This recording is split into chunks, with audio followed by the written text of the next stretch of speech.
Problema nyo ba ang mababa o mataas na voltahe ng kuryente sa inyong bahay? Narito na ang solusyon sa ating mga problema. Ang aming Voltlock brand ay may bagong linabas na series na kung saan meron po itong input voltage na 80 volt hanggang 260 volts. Tama po ang inyong narinig. 80 volts na po ang input ng ating AVR ngayon. Sa harap, makikita natin ang digital screen na kung saan naka-indicate ang input, output, ammeter at capacity load ng ating AVR.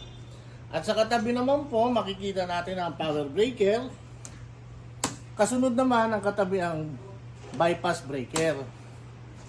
Pagdating naman sa likod ng ating unit,